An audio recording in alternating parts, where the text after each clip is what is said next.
Ladies and gentlemen, please welcome your host, Kerrigan.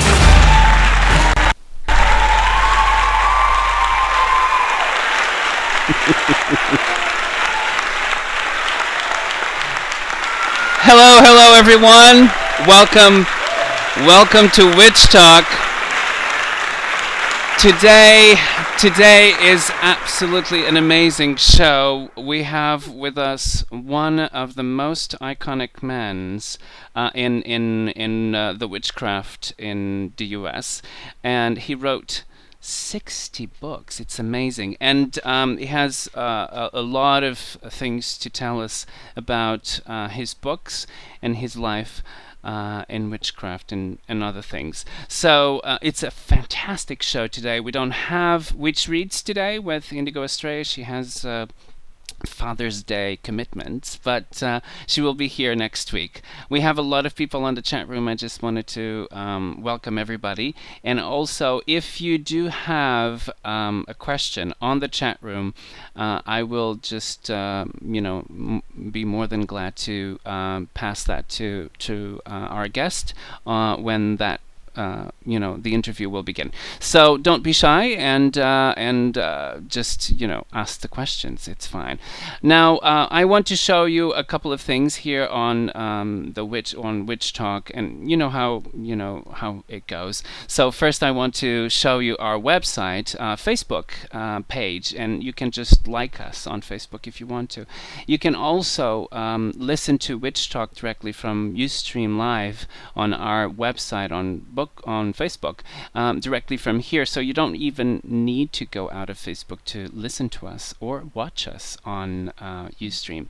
Now, another thing that I want to show you is our sponsor website, which is up and running right now. It's absolutely amazing. Logios Publishing is a publisher company that has not only books but CDs and very soon DVDs. They actually have also a web design service. So if you have, or if you are an author or a musician, just contact them and see. They have a lot of products. Most of them have to do with obviously witchcraft and everything that has to do with witchcraft or paganism. They have CDs and DVDs, so you just have to go to the store and look at it. Also, we have a little page here with the authors that they can, you can just see, and it's just amazing. So visit them; it's wonderful.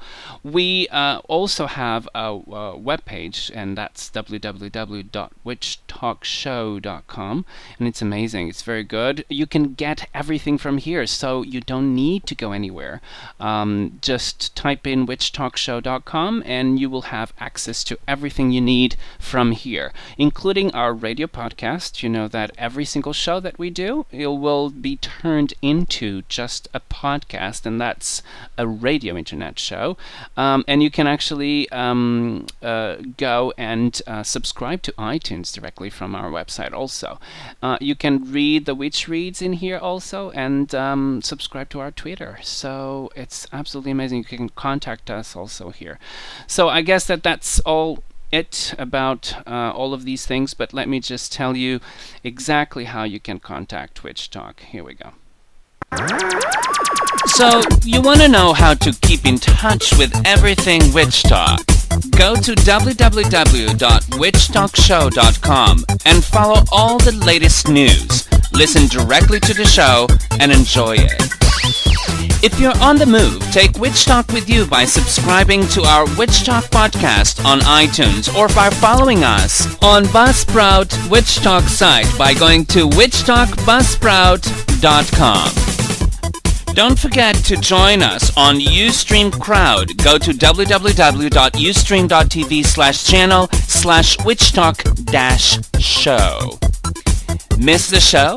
Don't worry. Every show will be recorded and available for you to watch or listen both in Ustream and Buzzsprout. Witch Talk will air every Sunday at 4 p.m. Eastern Standard Time, or approximately 9 p.m. in most Europe. Now, live in video, watch us on Ustream. Follow us on Twitter at Carrigan, Kharagan, with an H after the K, or send us an email at witchtalkshow@gmail.com. Now back to the show.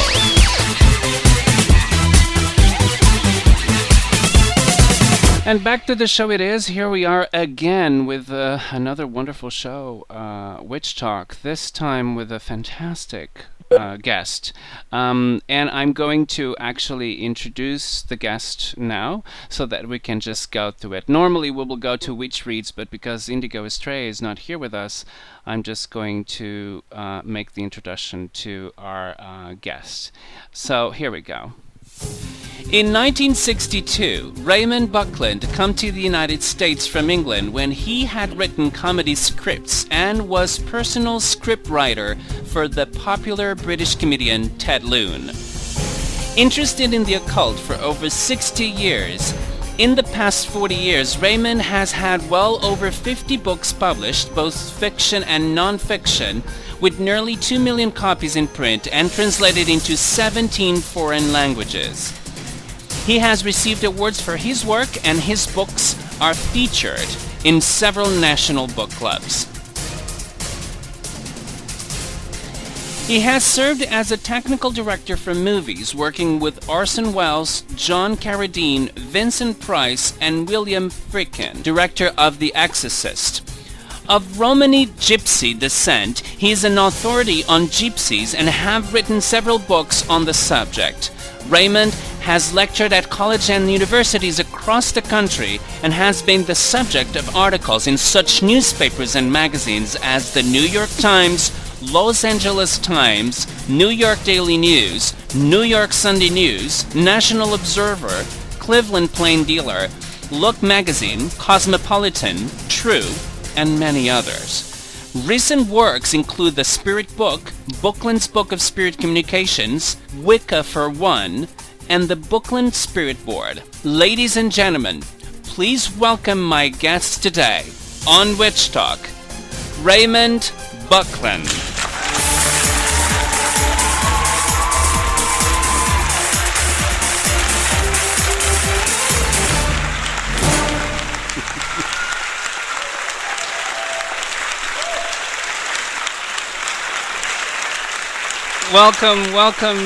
Welcome, Raymond, to Witch Talk. Thank you so much for accepting this invitation. Well, thank you for inviting me. It's a pleasure to be here. Thank you so much. So this is an amazing thing. Well, I have some of my guests, and some bios are a little bit small, some a little bit more, a little bit more extended. But yours just goes on and on and on. It's a lifetime of accomplishments and legacy. It's just an amazing thing. I remember. I was going to say, sometimes I feel that I've lived several lives in one. Isn't that amazing? I remember that your blue book actually was my first book on witchcraft, and as me, I'm sure that a lot of us can actually have that experience in our lives, because your blue book now, it's a classic. I mean, it's just an amazing thing. But let's go back to your early days. Now, I know that you have this really passion for writing, and that came from your father, isn't that right? That's right. Yes, absolutely. He didn't write fully professionally. He was actually in the British Civil Service, actually in the Ministry of Health, but he did write a lot. He wrote short stories, he wrote plays, he wrote music, he wrote poetry. During the war years, I grew up during the Second World War, and the two of us, we were more like brothers, actually, than father and son. Mm-hmm. And we were in the theatre a lot. We did a lot of theatrical work, and he produced and directed any number of plays. So he was very much into everything, but especially writing. He was very enthused about writing, and I guess that rubbed off on me. I had always been an avid reader ever since, well, as early as I can remember, I guess, from the time I first learned to read. but I used to love to read just about anything, especially encyclopedias. I loved encyclopedias. Oh, wow. There was so much stuff in them, you know. It was, Yeah, was yeah, fascinating. yeah. Now, I know that you published your first article when you were 12 years old. Now, what was that article about? Yes, well, first of all, let me tell you that my father had this wonderful old typewriter, and I guess it wasn't so old at that time, but anyway, he had the typewriter, and he loved this thing, and he would go off to work every day, and the typewriter would have been put away with its cover on it and what have you, and I was given strict instructions not to touch his typewriter. And my mother hovered around, you know, don't touch his typewriter, whatever you do, he's bound to know. And I would take the cover off and I would look at it and I would say, now, he couldn't possibly know if I count how many spaces in is set at, if I look at this, that, and the other. And I would use the typewriter and then put it back exactly. I swore it was exactly as he'd left it. And he'd come home and he'd take the cover off and he said, have you been using my typewriter? He would always know. So I got to typing and writing various things, and I was very interested in parodies at that time. Oh. This seemed a good start rather than having to think up everything. You know, you could parody something else. Yeah. And there was this wonderful Robert Browning poem called How They Brought the Good News from Ghent to Aix. Yes. It's a very long poem. It's about two characters who are sent off to take the news of the war or the victory of the war across the country to the various towns and villages. And Dirk was one of the guys. And he jumps on a horse called Roland and goes galloping off to spread the word. So I looked at this, and at the time we were living in Nottingham, the home of Robin Hood, of course. But Nottingham was also the home of rally bicycles. And I looked at this poem and I thought, you know, with a little bit of modification, you could make this a poem about a bicycle race. And instead of Dirk jumping onto Roland, it would be Dick jumping onto his rally and heading off. And I did this whole thing about this bicycle race and this crowd shouting and the starter's gun cracking and all this and heading onto the racetrack and going out. I included all the local towns around Nottingham. And my father said, you know, you should send that to Rally Industries. They might be interested in that. So I sent it off to them, and Rally, of course, is a huge company, and they have a company magazine, of course, and they loved it, and they published it in their magazine. That's amazing. That's amazing. You were 12, right? It was about 12. Yeah, about 12. Now, your first book was published in '69, and since then you didn't stop. Oh, well, it's difficult to stop. You know, I had a philosophy. You see, a lot of people wrote articles and newspaper articles, magazine articles, and so on, and I did quite a few of these. Yes. And then I got to thinking, you know, there's a lot of effort goes into writing an article, and then the magazine comes out, and it's available for perhaps a month at the most, and then the next issue comes out. So all that effort is only going to last a month. How much better to put in a little more effort and produce a book which will be around for years and years and years. So I started writing books rather than magazine articles. But again, I was a little leery to start with. I had this idea for a book, and I thought, now, I don't want to write the whole book and have it rejected, because then I've wasted all that time and effort. So what I did, I wrote the first 3 chapters and then an outline of all the rest of it, and I sent it off to the publisher. And on the basis of an outline and 3 chapters, they sent me a contract. That's very good. But I'm always very careful with what I do and how I prepare. So looking at it, I looked at the sort of book it was, and I went down to the bookstores and I looked to see who published that sort of thing. And it was a book, it eventually came out as a pocket guide to the supernatural. And it was published by Ace Books. And Ace, at that time, I think just do science fiction now or something. But Yes. at that time, they did a lot of occult, metaphysical stuff. Yes. And they were one of the leading publishers of that. So I thought that would be a good place to send it. But I also then looked at the titles of their books, and I figured, if I can come up with a title which is similar to the titles they use, then again, they'd be more likely to accept it. Yes. So I came up with the title of Pocket Guide to the Supernatural, and as I say, sent off the thing and got a contract right away. Very, So very good. Very good. I'm very lucky, really.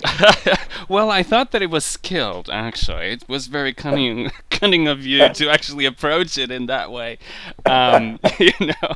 But one of the things that I think that it's most amazing about you, it's not only your passion of writing, but also that you actually write 2 or 3 books at a time, at the same time, Yeah. which is very interesting. So and how you do that? I mean, do you dabble here on this one? Okay, from Monday to Tuesday, I'm just going on this one. How do you do that? No, well, I'll be working on, let's say the main book, number 1 book, Yes. and I'll be working on this. But of course, at the same time, my mind is going, and a lot of my preliminary stuff is done in the shower or when I lie in bed or sitting on the toilet or whatever. Yes. My mind is always going. So I tell my wife, a writer works 24 hours a day. That's true. And so it's true in that respect. Yeah. You can go to bed with a problem of a plot and wake up in the morning and you've solved it. So you've been working through the night, although you were sleeping, working on it. Absolutely. Yeah. So I'm working on another book or perhaps 2 more books that way. And as they gel, so I make notes. And I actually have 3 computers here, not one for each book, but for one computer which is strictly for internet stuff, so I don't. So if I pick up a virus, I'm not going to lose my Yes. writing. Yes. The other one is strictly for writing, so it never gets connected to the internet. Yes. And the third is one of those little netbooks, so it's a handy little notebook to take around with me different places. That's good. Yeah. But I find, for instance, on the netbook, I make notes of a lot of books that I haven't really started yet, but I've got ideas for. And if it's, let's say it's fiction, then I might start building character studies for the characters who are going to be it, or plot outlines and things like that. So I can be working very simply on one book, a little more involved on another, and then the main number 1 book is the one that I sit down and I'm working at all day long. Yeah. And of course, if I'm working on the main book and I hit a dry spell, I very seldom get writer's block, but once in a while, things go a little dry. Yeah. So I just aside and go to one of the other books, and then that gives me a little relief, and then I can go back to the main one. So it's really not too difficult. It's a wonderful method, I think, and a productive one. Considering that you have 60 books published. So this is one of the things that not everybody know about you is that you actually were involved pretty much into writing other things like screenplays, for instance, and that you actually were involved in the in LA with some very important figures in the acting community and also in the directing community, and it's just an amazing thing. So I do know that at the time you wrote some screenplays. You wrote 6, but you were living in San Diego at the time, and it was very convenient for you because it was very close to LA and you can just go there. But still, you were involved with some very interesting people. Can you tell us about that? Yes, I mean, I've been incredibly lucky with so many things through my life. I was in San Diego, and I was looking for a spare time job. I hadn't yet, at that time, reached the point where I could write full time, or I didn't think I had. So I needed some sort of part-time job to help tide me over. I got this job with a casting company. And we used to cast people for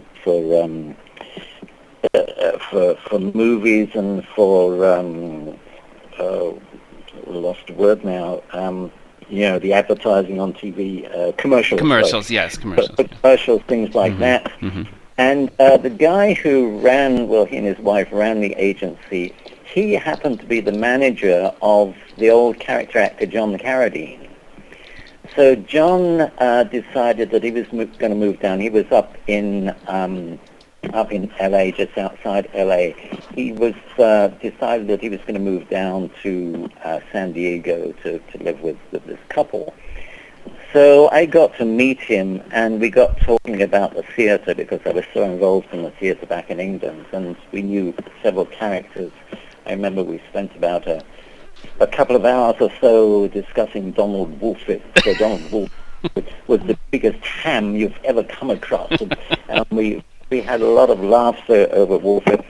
And anyway, John said to me, I've moved down here, but my car's up in, where the hell was he?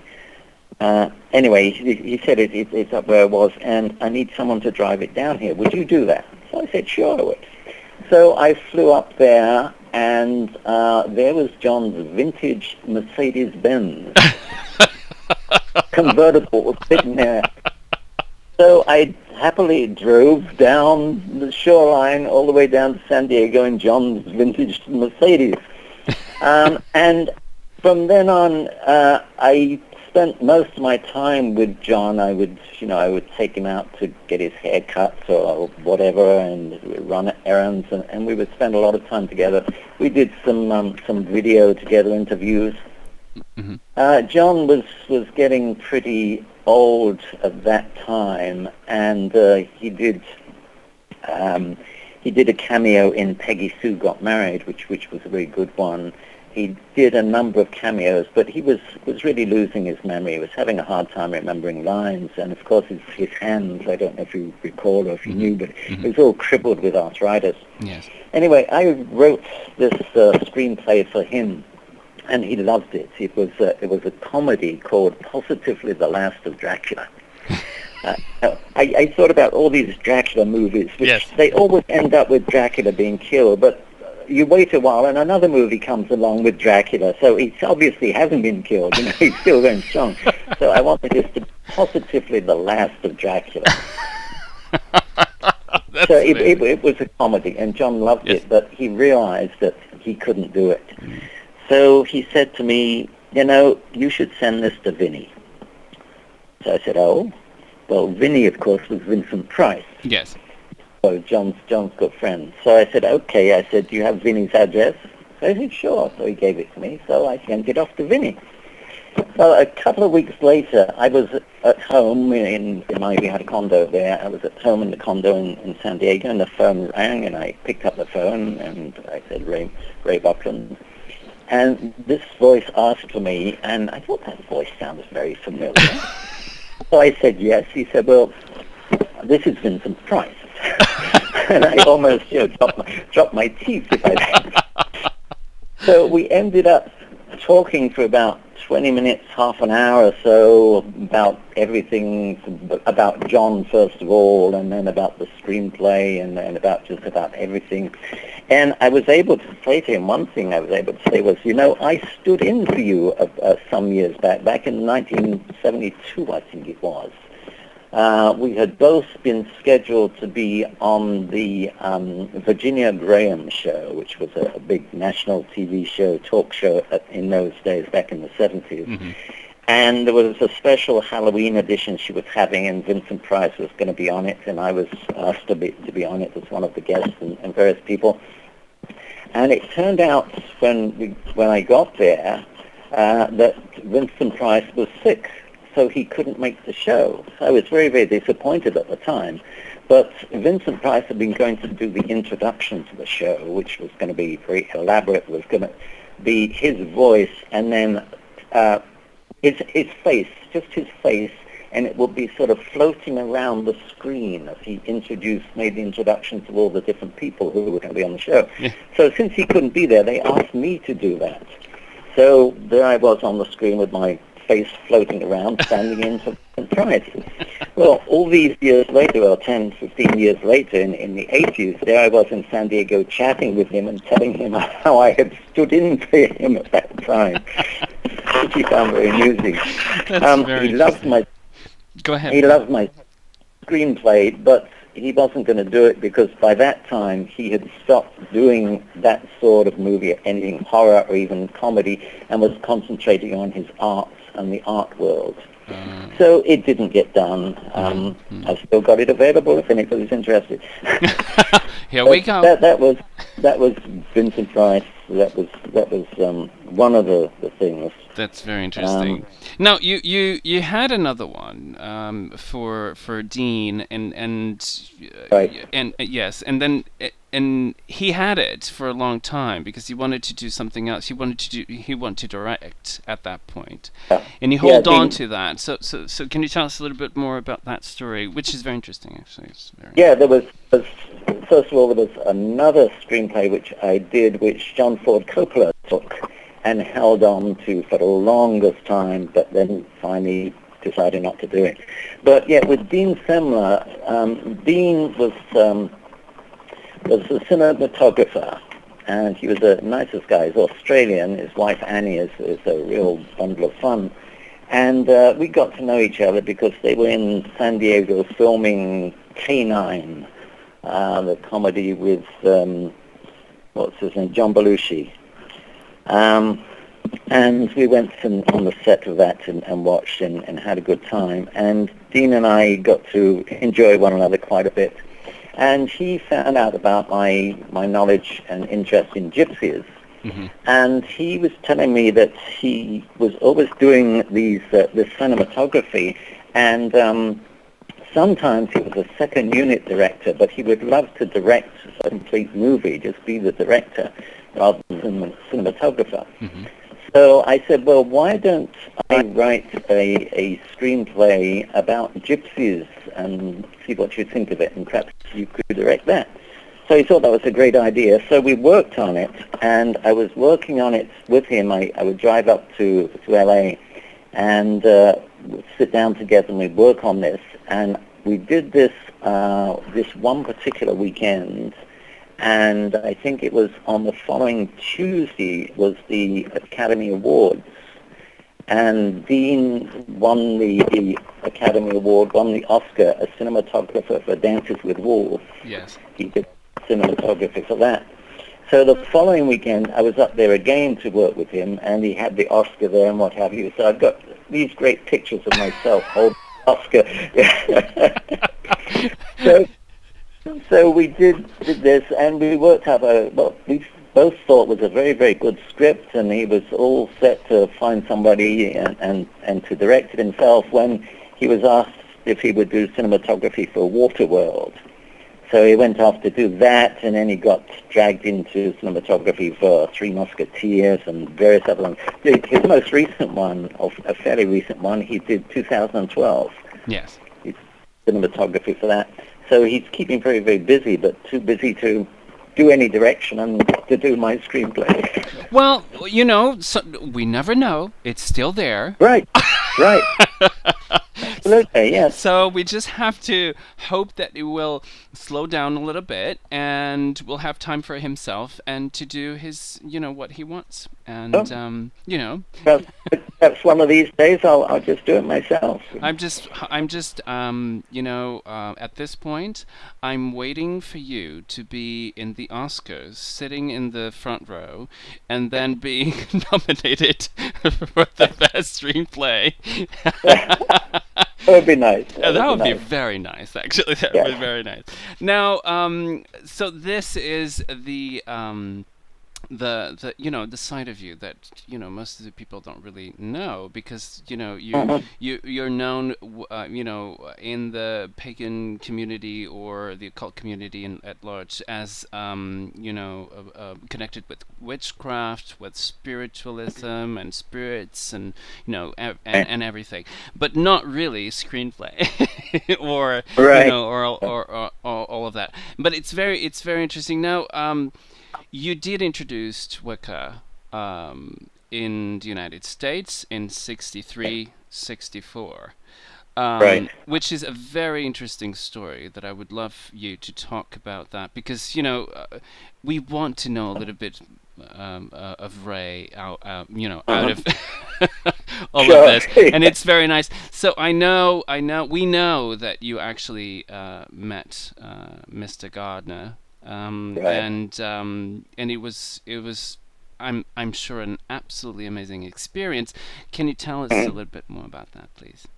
Yes, sure.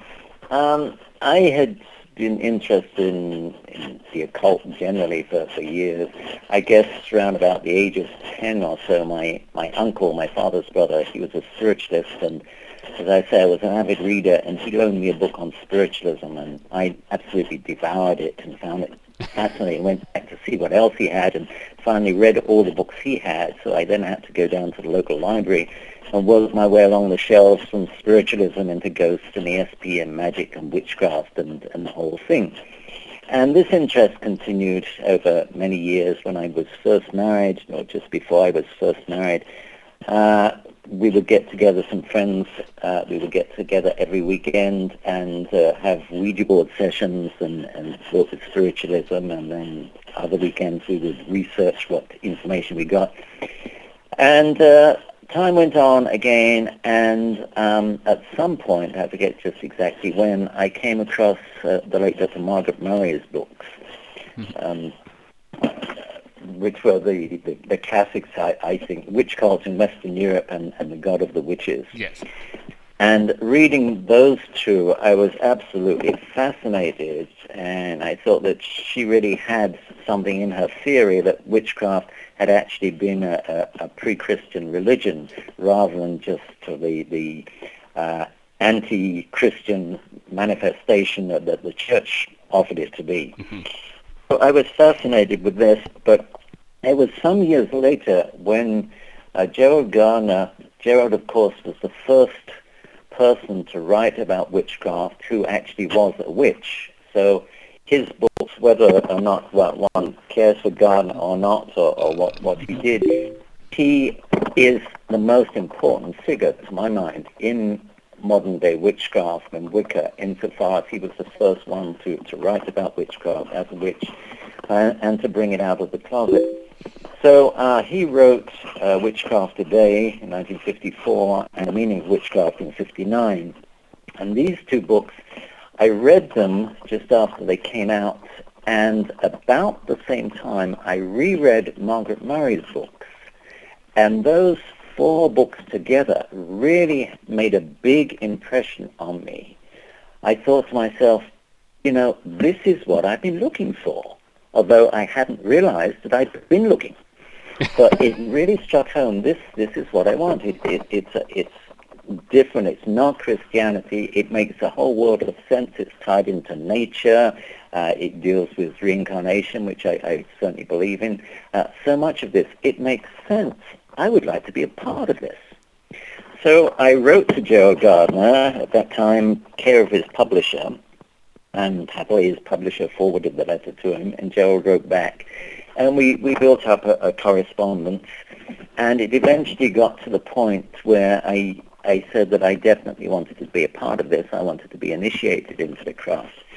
So he then put me on to his high priestess, Lady Olwen, Monique Wilson, who was living in Perth, Scotland. And finally it was arranged that I would go up to Perth and be initiated there. So I went over, and that was when I met Gerald. He was just getting ready to go off he went to Lebanon every winter. He had health problems, and he always wintered in Lebanon, and he was just about to leave there. So I met him briefly. Wonderful person, wonderful character, wonderful sense of humor, very, very British sense of humor, very dry humor. And I enjoyed him. And he really confirmed what he'd said in his letters, and one of the reasons why he has agreed to having me go there and have Olwen initiated me, because he said although he'd had response to his books from so many places, generally around Europe, there'd been no responses from America of any established covenants there. So he was very keen to get the craft established there, to get it going, to get started. The craft as certainly as he knew it. So he was hoping that I would do that. So I really wasn't looking for anything like that. I just wanted to be a part of it. I just wanted to be in a coven. I wanted to be a practicing witch. That's all that to me. So I went through this whole thing, and it was sort of a crash course the whole time I spent there up in Perth. A crash course to get me to the point where I could come back here and actually start a coven, and then hopefully gradually work up to other covens, breaking off from that, and so get the craft established here. So that was what I did. As I say, I wasn't looking for anything for myself as a leader or as a promoter or whatever. I just wanted to be a part of it, and this was the only way I could be that. So that was what I did. I was initiated in late 1963, and I think our first coven meeting here was in early 64. Gerald had heard from so many people in this country who, like myself, had been looking for the craft and couldn't find it. So all those letters he then forwarded to me. So he became a sort of clearinghouse to pass on to me, and then I vetted them and saw who was there. I was criticized quite a bit in those early days by people like Hans Holzer, who I grew to love. I mean, unfortunately, he died a couple of years ago, but he was a great character, but he was very critical in those days. I remember, if I can digress a moment. Oh, of course. One time we were having a coven meeting, and the phone rang, and I answered it, and the voice said, "Well, this is Hans Holzer." And there was sort of a pregnant pause, I assumed for applause or something. But anyway, I said, "Yes, what can I do for you, Mr. Holzer?" He said, "Well, I wondered if I could come out and sit in at your next circle." And I said, "No, I'm sorry, but this is for initiated Wiccans only. You have to be initiated in order to come into the circle." "But I'm Hans Holzer." "Yes, I understand that, and let me explain, Mr. Holzer, that this is for initiated Wiccans." And he was most put out. So he wrote a thing called the Witchcraft Report, which was regarded by everybody practicing as the Witchcraft Report. But he criticized me for being so typically British and standoffish and not allowing people to come in.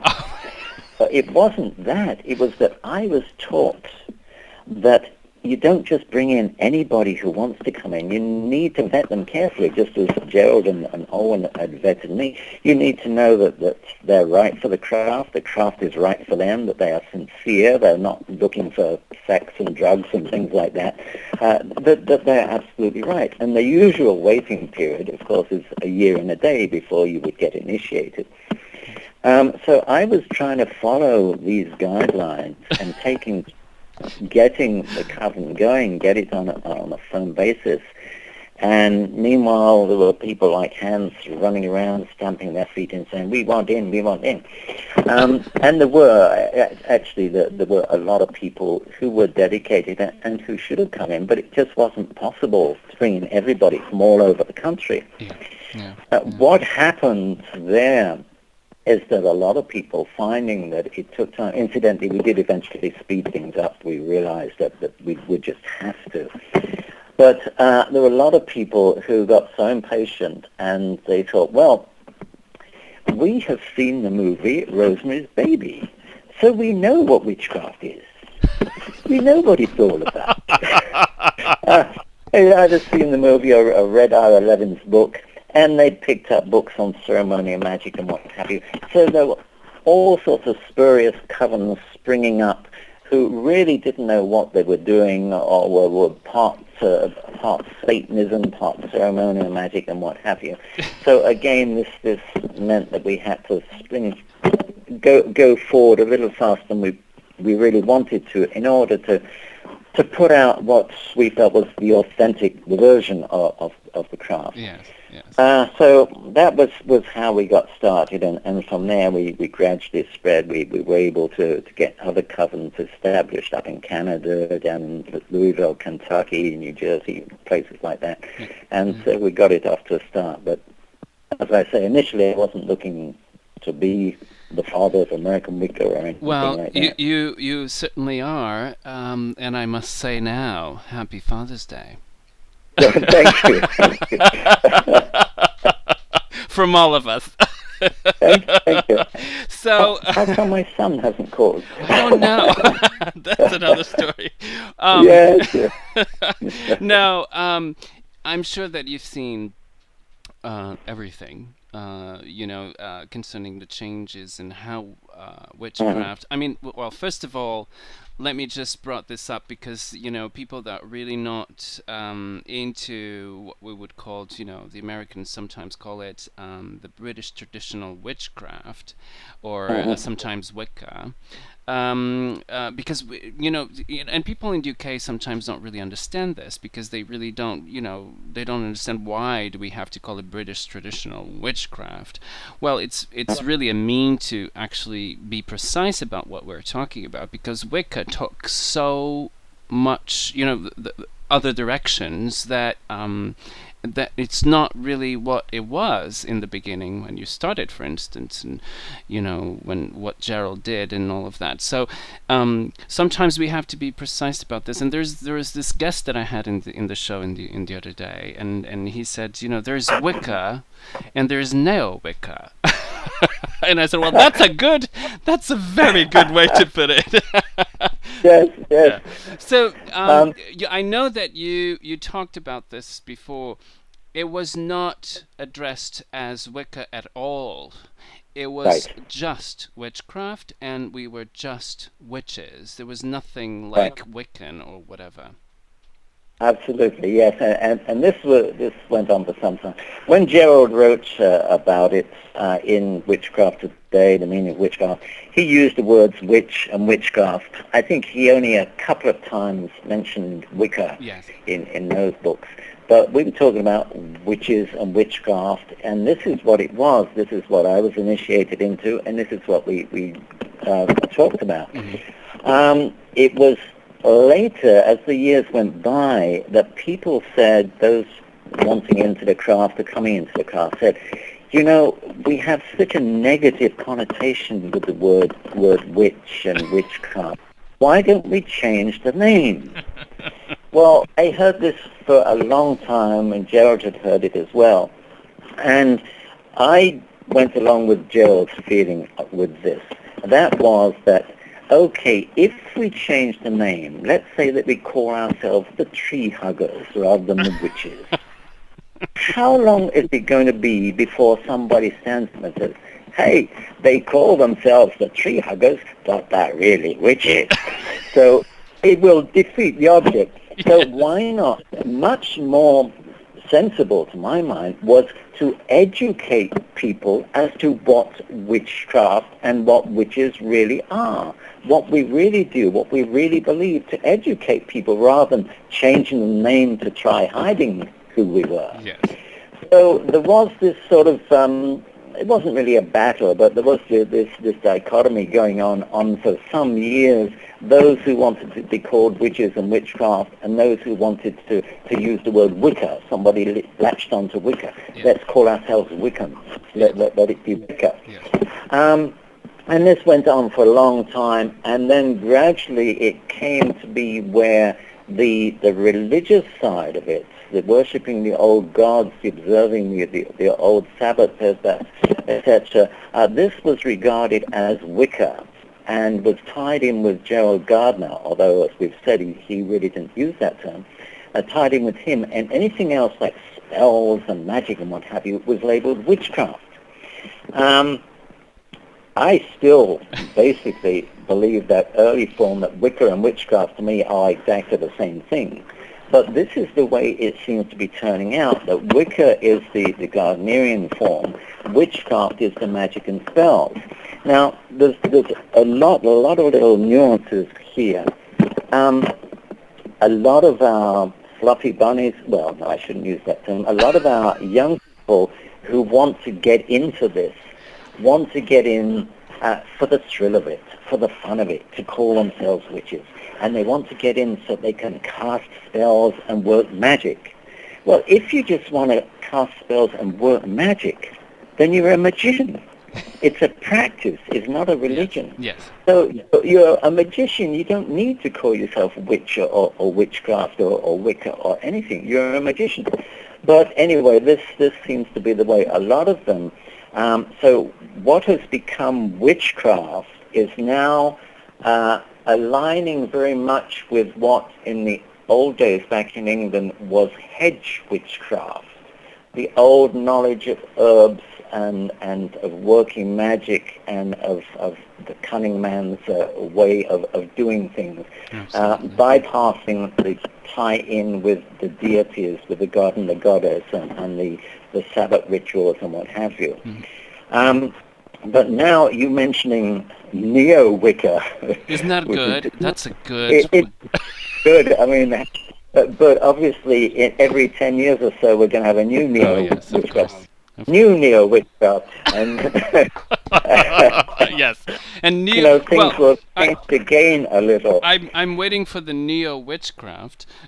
With yes. all of the things. Right, yes. Yeah, no. But anyway, I've pretty much figured, if you can't beat them, join them. And I've had a couple of books out, Wicca for Life and Wicca for One.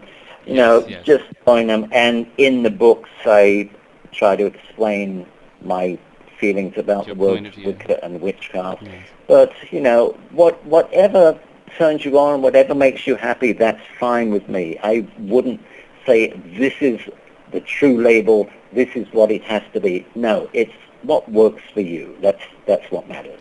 Now, you have said, obviously you've been present for so many years, and you still are. The thing that I wanted to, we talked about, nomenclature. So we're talking about words and how we address things and how do we call things. But the thing is that I want really to ask you, because you were there, you're a witness of this. How did you see all this movement transformed? Because you were the one who actually brought, the little seed to the United States. Now this whole thing took, now it's a bunch of, it's a wood, it's a forest right now. So there's so many species of trees right now in this big family. Out of control. Absolutely, absolutely. So now we have all of this wild thing going on. So how do you see that transformation, and what are the good points about it? There's good and bad, as with most things. The bad is that we've got to the point where anybody can do anything and say this is witchcraft, and nobody can say no, it's not, because it might be in their eyes, but there's certainly no sort of standard for what is witchcraft and what is not. This is bad in that sense, but it's good in the sense that we are all individuals and we are all different. And just as there's no one religion that suits everybody, you've got people who want lots of ritual and ceremony, who are drawn to Roman Catholicism. You've got those who want to shout and scream and run around and want to be Baptist or Methodist or whatever. This is on the Christian side. Well, the same thing within witchcraft or Wicca. You've got these different people, and some wants the rigid ceremony, which will be perhaps Gardnerian or Alexandrian or whatever. Those are much more free-flowing, and they want to do their own thing and perhaps not even label it, and yet still think of themselves as witches. And I think that with religion especially, you should never, ever have to compromise. You should be able to feel completely comfortable in what you do, what you believe, what you say. So in that sense, I don't think we can be too restrictive on what we label as witchcraft or Wicca. But as I say, it's this dichotomy. You also need some sort of standard, perhaps, to be able to draw a line as to what is and what is not. You might only need such a standard when it comes to things like, say, the old religion in the armed forces, where you've got the handbook for chaplains, which is published and gives gives a demonstration of how rituals are performed. So you certainly need some sort of standard there. Yes. You can't say, well, in the armed forces, do anything you like, and yes, we'll accept that as witchcraft. No, you can't do that. So it's very, very difficult.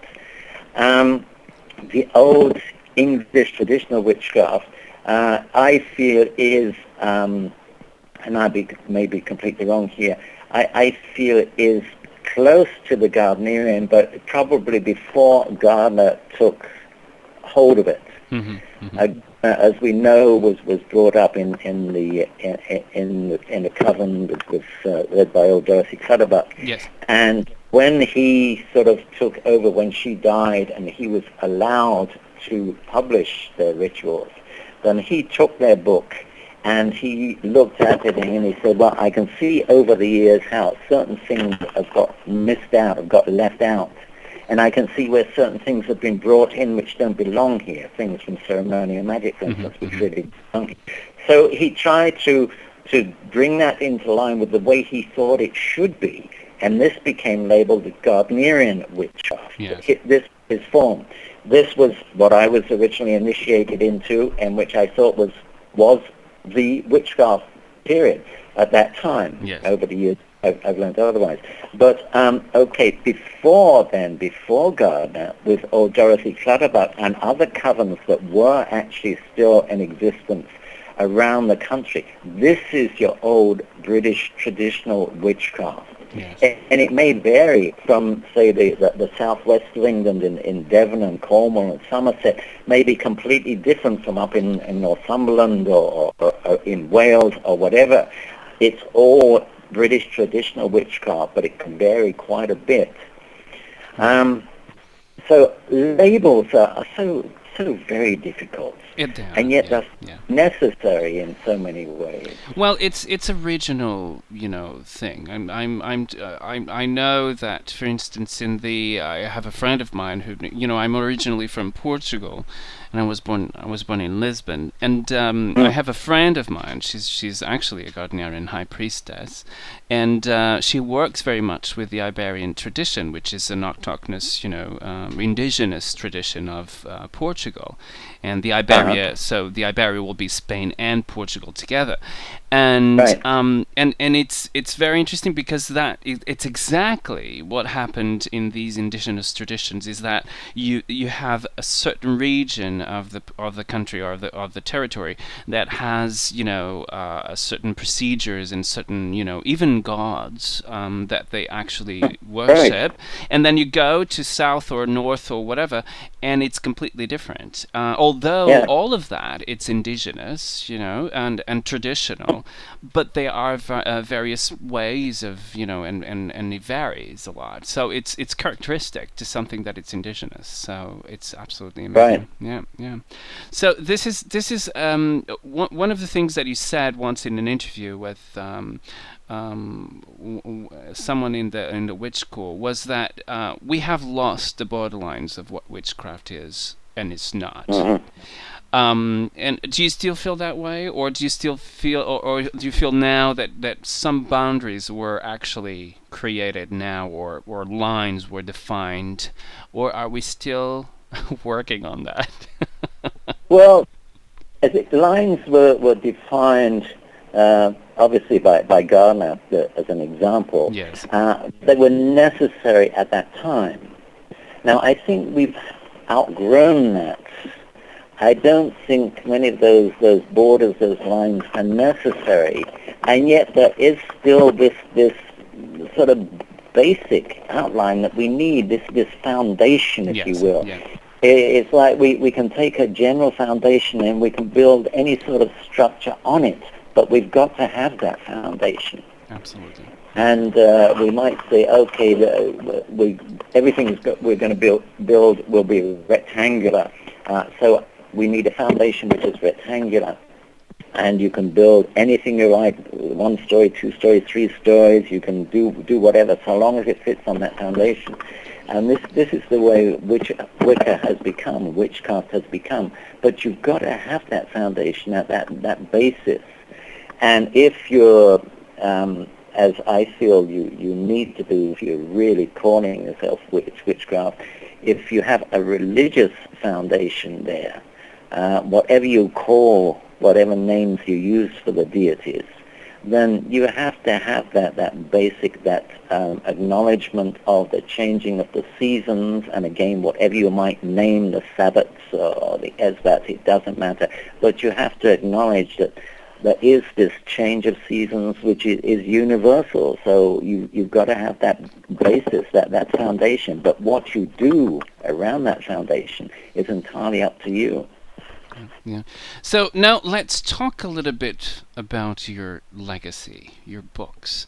There are 60 of them, and this is very interesting because people sometimes don't really have this idea of how many translations you have. 17 translations in foreign languages. It's just an amazing thing. And did you ever thought about this? I mean, did you ever thought that you would be now with 60 books out doing this whole thing when you started? Obviously not, because you wouldn't you wouldn't think about this, but I mean, I was listening to you when you said, I wrote to Gardner, and he, and me and him, we would build up this correspondence, blah blah. And when I read, Murray, I just, this is it. This is what I want. And I was thinking, this was exactly what some of the people that I talked about felt when they read your blue book. Yes, so yes. It's very interesting to see how you felt with Margaret Monroe, and then how people feel about your blue book, which is, by the way, for people that don't really know this reference of the blue book, it's called Buckland's Complete Book of Witchcraft, and it's blue, so that's why we call it the Blue Book, or the Big Blue. I mean, did you ever thought about this? This was on one of the main. I think it's a pillar in Wicca in the United States and all over the world. This was actually I don't know anybody that I know that don't have the blue book, so it's a classic right now. What was the idea behind this blue book? Why did you write it? Okay, good question. Incidentally, later this year, Llewellyn is bringing out a special 25th anniversary edition of Big Blue. Oh, wow. That's very exciting. Yes, yeah, I'm excited about it. Anyway, yes, going back, it was first published in 1986. Prior to that, I had done a lot of stuff. I had done the correspondence course, which was based on Saxon witchcraft. Mm-hmm. And from that and other things, I really came to realize how many people there were out there who didn't have access to covens or witches or schools or anything, who had no way of learning or of even finding what to learn. And I thought, well, it would be nice if I could put out a book which really covered all those basics, covered that foundation that I was speaking of just a little while ago, that yes. really would the foundation of witchcraft, so that anybody could then build on that, but at least they would know that they were building on what was correct, certainly from my point of view. I hate to use the word correct because what's correct for one is not necessary for another. But anyway, bear with me on that. Yeah, I know. But a foundation where they knew who the deities were, if not the names. They knew why we had these Sabbats at different times of the year. They knew the sort of tools that were used and why they were used and how they were used. Everything like this. Really a good basis for if you were stuck out in the middle of North Dakota or somewhere with no access to another person for 500 miles, you could still practice this religion which had taken your fancy. So I wrote this and sent it off to Carl Weschke at Llewellyn, and he was delighted with it.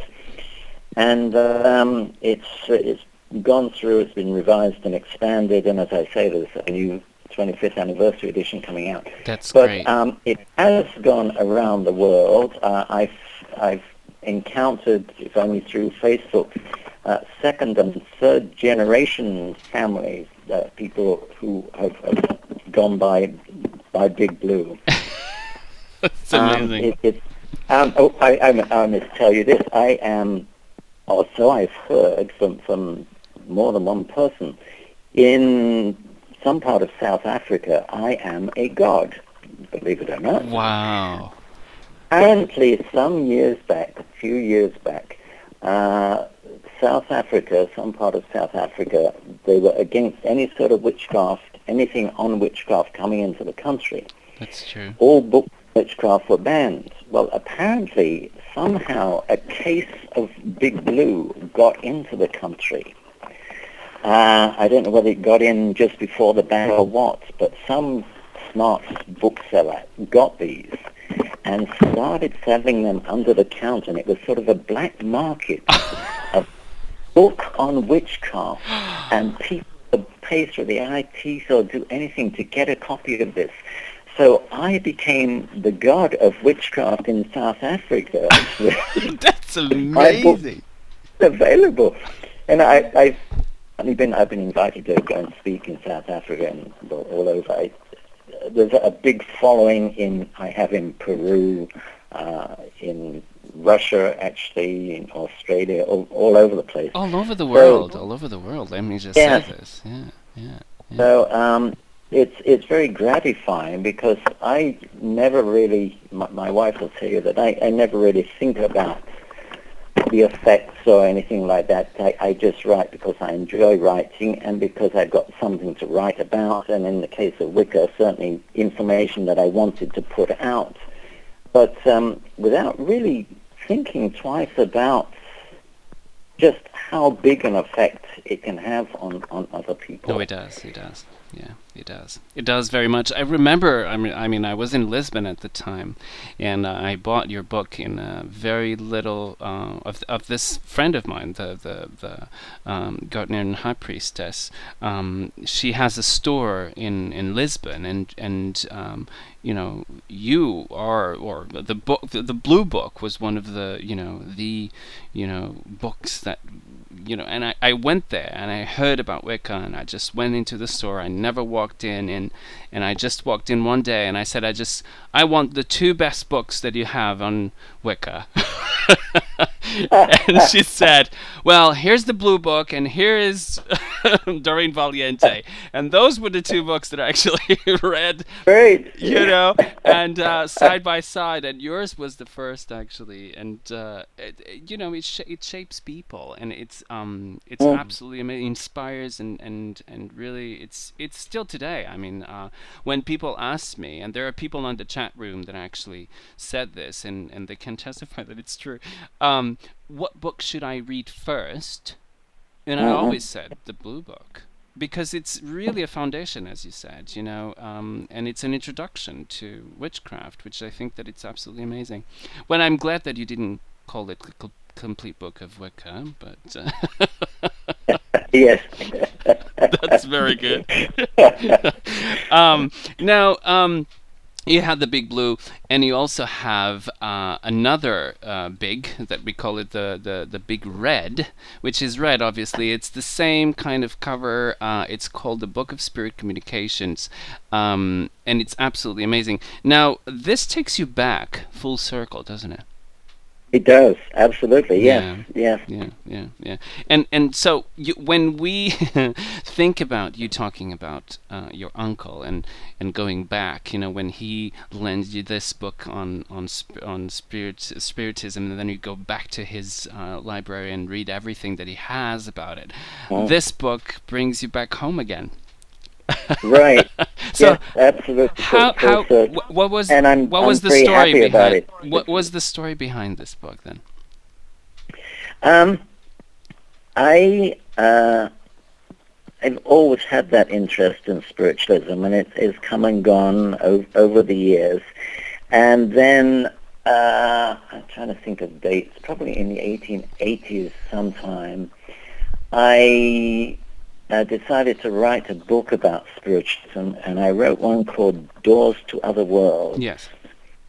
And it did very well, and I was pleased with it.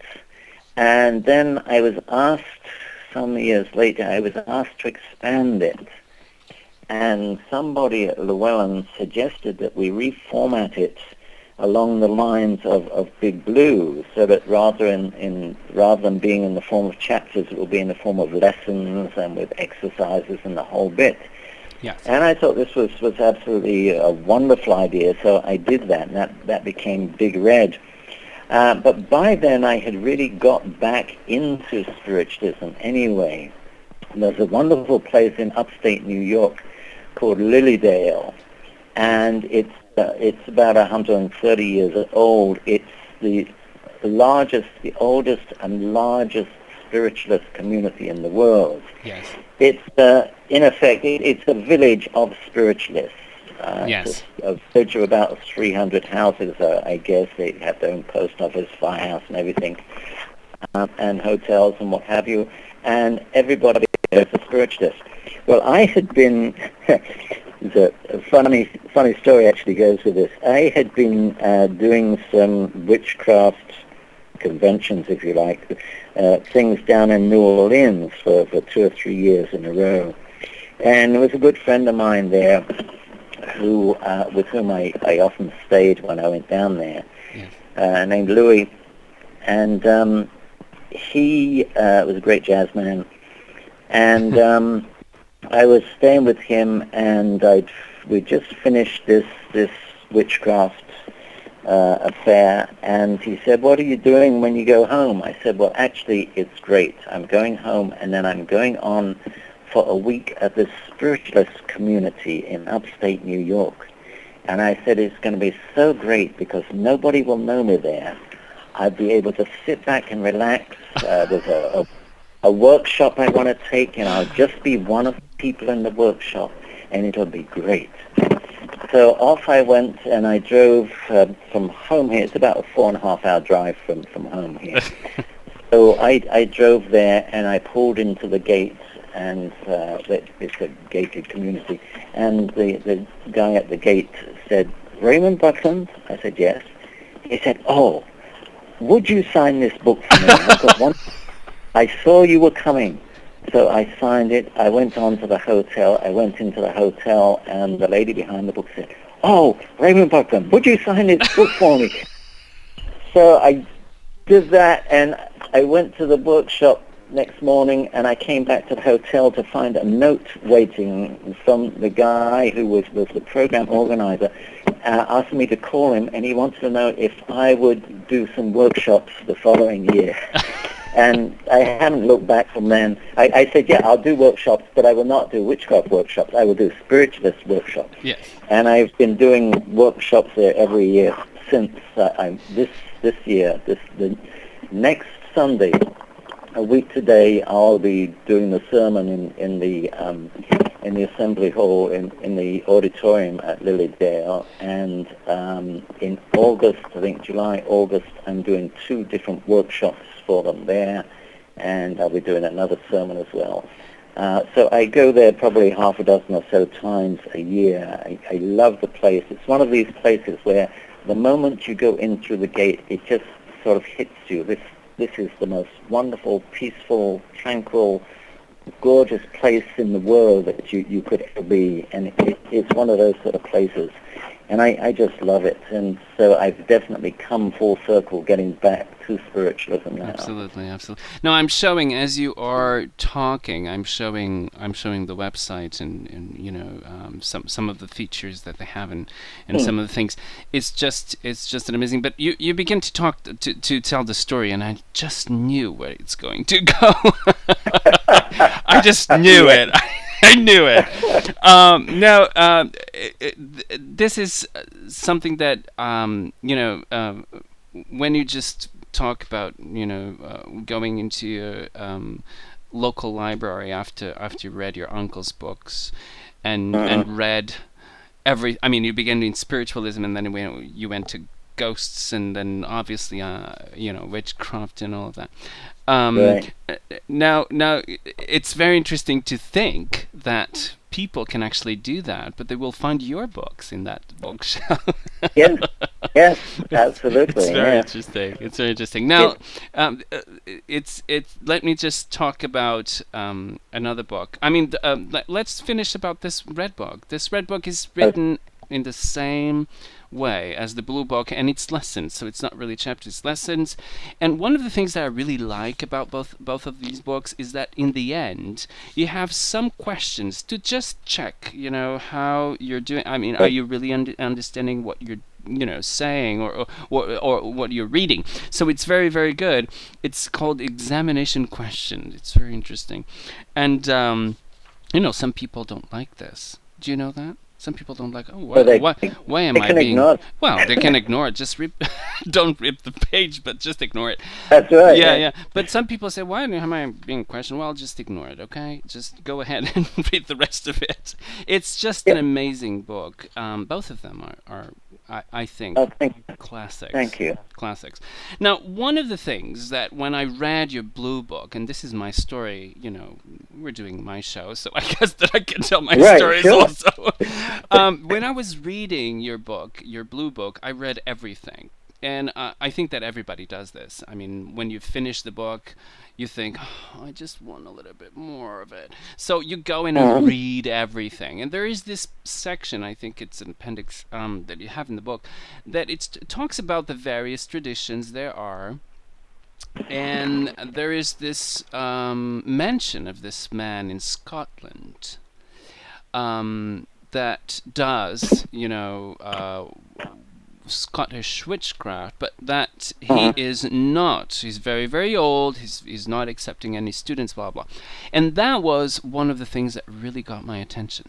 And then I saw Scottish Witchcraft, published by, Llewellyn, from you, by you, and it was just an amazing book. Now, how did that came? I mean, I knew that you were talking with him. Actually, you say that in the blue book, but I never could imagine that you would come up with a book, and I just jumped in joy.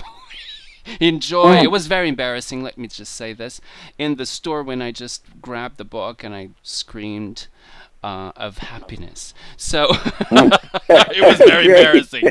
But I knew what's going on. So it's almost like a newspaper. You just read about the news and then you get the thing on your hands. Right. And it's just amazing. So what is the story about Scottish witchcraft? Well, that was Aidan Briac is his name. I was in London one time, and if you go to London, then of course you have to go to Charing Cross Road, which is all the bookstores, and down near the bottom of Charing Cross Road, there's a little courtyard goes off called Cecil Court, and there's a bookstore there called Watkins. And Watkins of Cecil Court is one of the occult bookstores of London. Mm-hmm. The other one, of course, is the Atlantis bookstore up by the British Museum. But Watkins is a great place. And I was in there, I think, in the basement or the lower level looking at second-hand books. And I got into conversation with this elderly gentleman, this very distinctive Scottish burr. And we got to talking about witchcraft and Wicca, and he lets slip that he, in fact, practiced a form of witchcraft up in the north of Scotland, and he had, over the years, had various students, and we just got to talking, and we exchanged phone numbers and addresses, and I did correspond with him for a while, and I mentioned him and his form in Big Blue. Yes. And then I got quite a response. Quite a few people wrote in wanting to know more about Scottish witchcraft. So I got back in touch with Aidan. Apparently he was in London. He had an aunt who was ill or somewhat, or something. She lived in Mill Hill, I remember. That's where he was staying. And I wrote to him while he was there and really sort of got as much information from him as I could, or as he was willing to give. And on the basis of that, I wrote Scottish Witchcraft, because there seemed to be such a demand for that tradition, if you like. Yeah. So I did that based mainly on what Aidan gave me. It's just amazing. I mean, it's really a very, very interesting book. It's absolutely amazing, and I was so happy. You don't know. It was very embarrassing, but I remember that, you know, I was so happy, and I'm sure that, as me, a lot of people all over the world, because, you know, you had a lot of response out of that. And again, I mean, it's one of those unique books that nobody had published before, so it's just an amazing book. So here's another, you know, and I really think that this is very funny. So you're Raymond Buckland, right? And then there is this thing that says in the new cover, which was I have the old cover. This is the new cover, and says, author of Buckland's Complete Book of Witchcraft, like nobody knows who you are. And I was really, I mean, this is the, you know, but sometimes people don't really know, and this is for, I understand, right. It's for the new generation, you know, and I understand that, but I actually really was like, really, can you, do you really need to put that in there? But you know, go ahead, sorry. Well, I was just going to say, you know, it's for those who come across the Scottish Witchcraft, and this is to get them to dash out and buy Buckland's Complete Book of Witchcraft as well. Yes, of course. It's a marketing strategy, so we understand that. We understand that.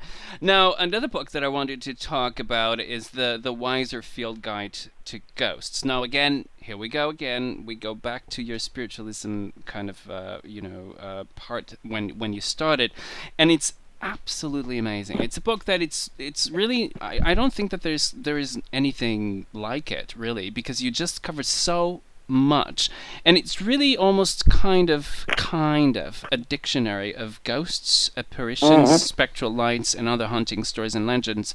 And it's you have, it's very interesting because you have it by classification. So you actually go by, you know, fairies, deceiving ghosts, guardian ghosts, historical ghosts. You know, you have all of it, including poltergeists and possessive ghosts, religious ghosts, and even one that I really, really liked, famous ghosts or famous people ghosts. And it's just, it's absolutely amazing. Now, why this book? I mean, why did you write this? Well, Redwell Weiser, the publisher, they decided that they wanted to put out a new line of field guides to various things, ghosts, vampires, whatever. So they asked me if I would do the first one. They wanted the first one to be on ghosts, and they asked me if I would do that.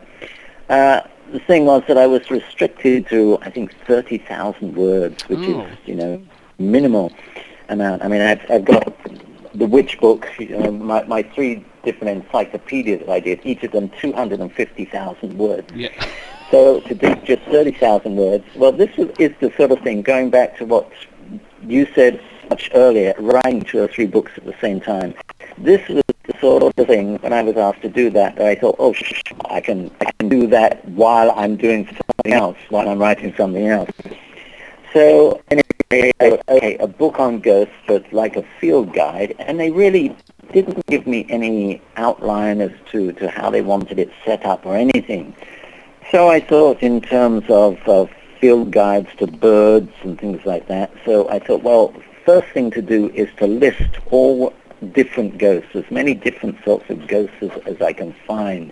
And I found all sorts from all over the world, you know, Anku, Beanig, Boot, Kumu, Gallitrots, all sorts, Igni Fatuus, weird names that I'd never originally heard of, but I did the research and dug out all these many different sorts of ghosts. And then I thought, okay, I've got the types of ghosts, and I can research and talk about them, but how to present them. So then I thought, well, I better break them down into something manageable. So that's when I broke it down into things like ancestral ghosts and historical ghosts and fairies and things like that, and shadow ghosts and battlefield ghosts and inhuman ghosts and all that.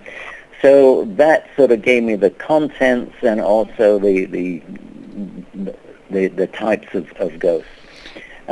In researching, I found some fascinating stories, and I could again have written a 250,000-word encyclopedia, but no, they wanted a field guide, something that could, I guess, be slipped into a pocket or a backpack or something like that. So if you're out looking for ghosts, then you've got the references there. So that's how that came about. I'm just having a silly image of someone doing a ghost hunting and having a book in the pocket, and then, ooh, there's a ghost. Let me just see what it is. Yeah. Now, what would you call that? Yeah. Let me just go to a very special place for you, and that's the gypsy part of you. Yes. And you do have a lot of books and things that you actually, tarot cards and all of that you actually do connected with gypsy and gypsy magic and, all of that. And it's absolutely amazing. We need to talk about that because that's absolutely... there's one book that I think that we should talk about, which is Gypsy Witchcraft and Magic. You have other things, and I want to talk about the Romani Tarot, which is absolutely amazing, and I want to talk about that, but I think that this is a very interesting book. Now, tell us a little bit more about your gypsy ancestry, and how do you do this? How do you do this book, and what was the importance behind this book? Okay. I always knew that I came from a line of gypsies. My father was a full-blood gypsy. Mm-hmm. My mother was not. My father was. My grandparents were. My grandfather was the first member of the family to stop traveling the roads and to settle into a regular house. And so my father and my uncle, as the two sons, were brought up pretty much as regular people were. And finally took regular jobs, and so my father brought myself and my brother up the same way. So I didn't think much about gypsy background other than the fact that during the war years, for example, like mentioned, I lived up in Nottingham during the war, and we would occasionally get down to London to visit my grandparents, and I would always love that because I would spend a lot of time with my grandfather, and he would tell me all these wonderful, wonderful stories about gypsy life and about things that he used to do. He taught me how to tickle trout, for instance. He was an amazing man. I always remember, this is perhaps digressing just a little bit, he lived along on a road which ran down to the River Thames, mm-hmm. and there was a little island there. And one time we were there, I don't know, I must have been about 13 or so, I guess, and we walked down and across to this island. There was a little bridge across to it, up to the end, and there was a young boy standing there fishing. He had a fishing pole, had a line in the water, and then we stood there, my grandfather and I just stood there watching him, and nothing happened for the longest time. And finally my grandfather said to the boy, "Are they biting today?" And the kid sort of shrugged his shoulders and said, "No," I said, "I haven't had a bite all day." So my grandfather said, "Would you like me to catch one for you?"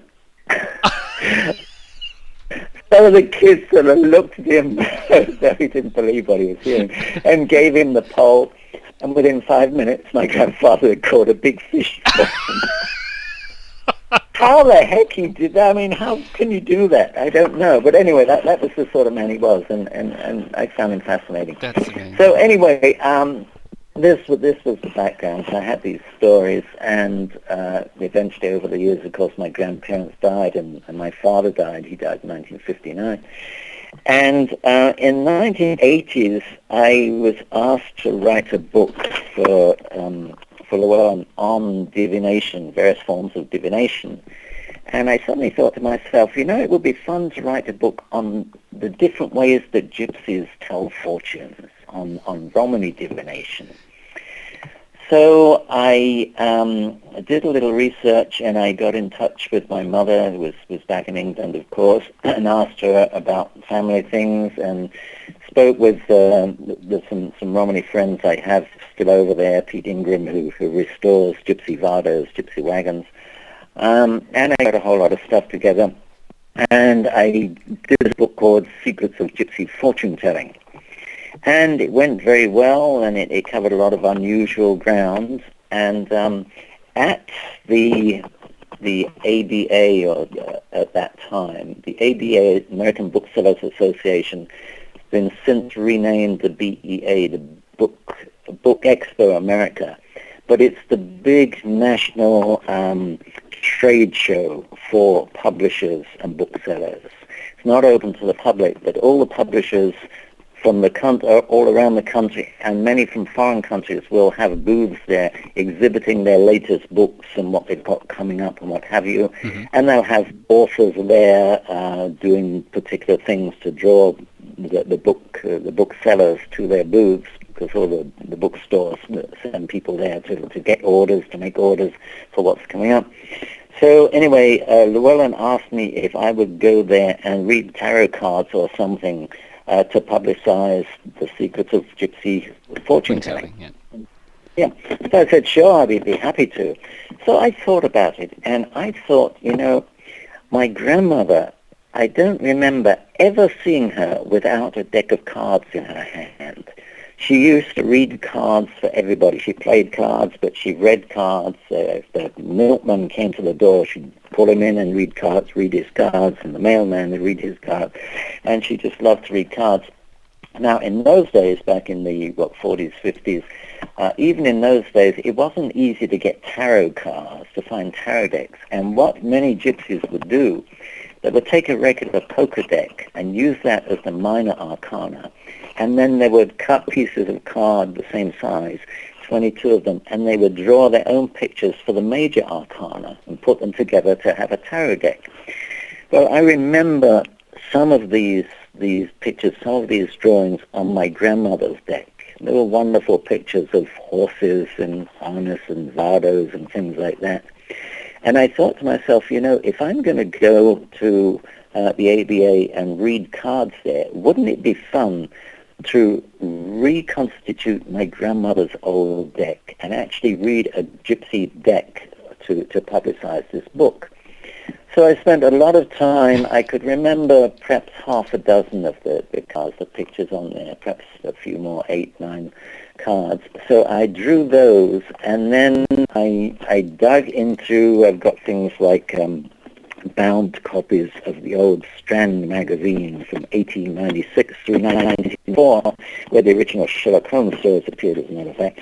But I inherited those from my grandfather. But they had wonderful old illustrations in there, old woodcuts and the like. Some of them I was able to take and adapt to be cards, to be illustrations for the major arcana of the tarot. In a couple of instances, I took 2 different illustrations and blended them together. And so I ended up a tarot deck, which I had done myself, with the minor arcana being a regular poker deck. And I turned up there at the ABA with this deck, and Carl Westschke, who's the head of Llewellyn, and his wife Sandra is the sort of second in charge there. And Sandra said to me, I see you've got a new deck then. I said, yeah, I just finished making them last night. So she said, oh, you haven't had a chance to use them yet then? I said, no, I haven't. She said, good, then you can read them for me. So we sat down and I read the cards for her using this deck, and she was blown away. She went to her husband and said, Carl, we've got to publish this deck. So they published it, and that was the Buckland Gypsy Fortune-Telling deck, I think. Yeah. We did all the illustrations so they could be reproduced much better. And that did very, very well. But over the years, I still wanted to do a really good tarot deck, a really solid one right from scratch. And along with the Secrets of Gypsy Fortune-Telling, I did a couple of other books, Secrets of Gypsy Love Magic, Secrets of Gypsy Dream Reading. And the Love Magic book, there was an artist, Lisanne Lake, who did the cover for that. And she did a beautiful job of this gypsy woman outside a gypsy wagon of Lardo. And I thought, oh, this is the person I would like to do the cards for a Romany deck, a true tarot deck. So I got in touch with her, and she agreed to do it. And so I told her what I wanted, and she would send me roughs, and I would say any alterations I wanted, and she did the final artwork. And I wrote the book to go with it. So this became the Buckland Romany Tarot, which I guess is one of the things I'm most proud of. I think it's a wonderful deck, and a lot of people love it. The deck sold very, very well, but Lisanne Lake, bless her heart, she wasn't the easiest person to get along with. And Llewellyn, just at times, they just cannot be very diplomatic with their authors and artists. And so they became at odds with Lisanne, and so they decided to drop the deck. I guess they figured that this way she wouldn't get any royalties from it, and never mind, the deck. They would go on quite happily. So they dropped the deck. So it was out of print for a while, and it was still very much in demand, to the point where I would find copies of the deck on eBay, on the internet, anywhere from $200 to as much as $2,000. Wow. I saw a deck. That's amazing. For. So I thought, this is ridiculous. There's still a big demand for this deck. So I finally talked to Phyllis Goldie, who runs Goldie Press, and talked her into redoing the deck.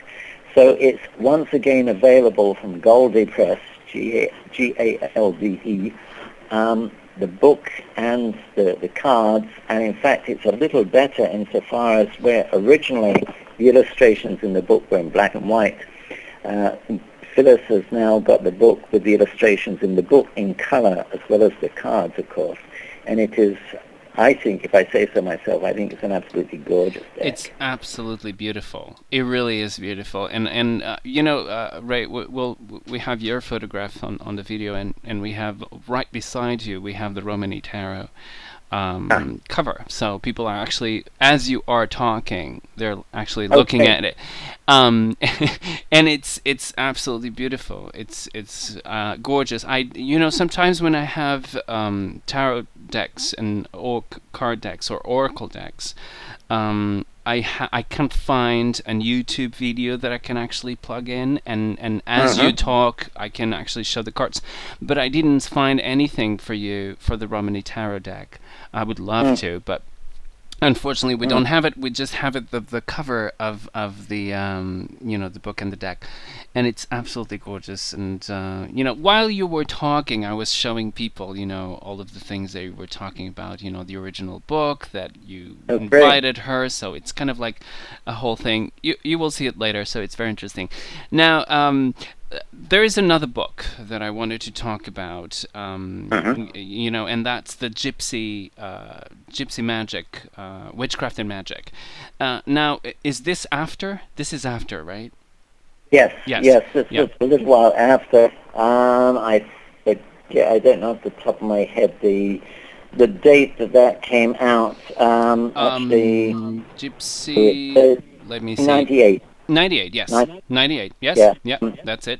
Secrets of Gypsy Fortune Telling came out in 88. Love Magic 97, then Gypsy Witchcraft Magic 98.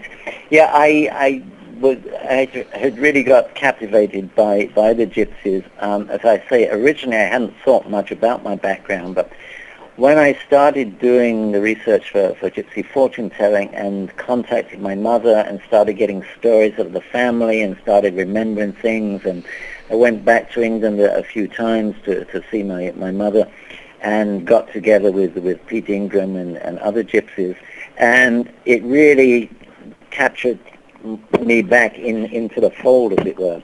Since then, incidentally, I've had my DNA done and find the Romany line going all the way back solidly. Wow.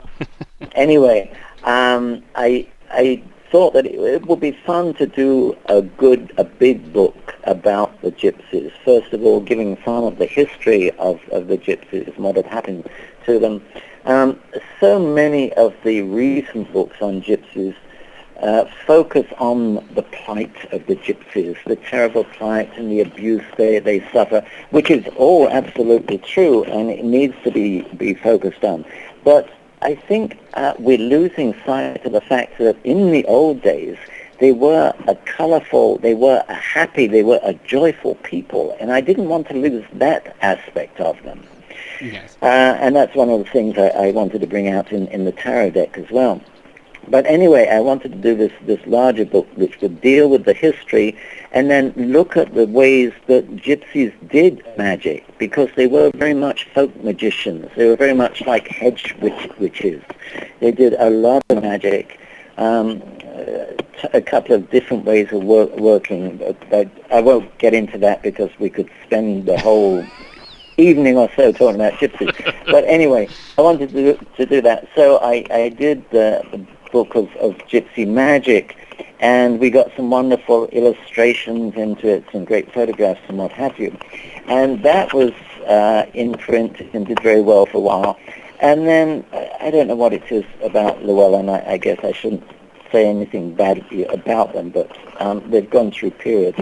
But they finally let that go out of print, and they let Gypsy Fortune Telling go out of print, and they let Gypsy Love Magic go out of print. And I've learned to be a little sneaky with things. When books go out of print, I check after a year or so to see whether or not the publisher is likely to bring them back into print. And if they're not, then I get back the rights to them. Yes. The copyright. And this means that I could then offer them to another publisher and get a second life out of them. Absolutely. So I went to Redwell Weiser, since I've been working with them at that time, and I said, look, I've got these gypsy books. Would you be interested in redoing them?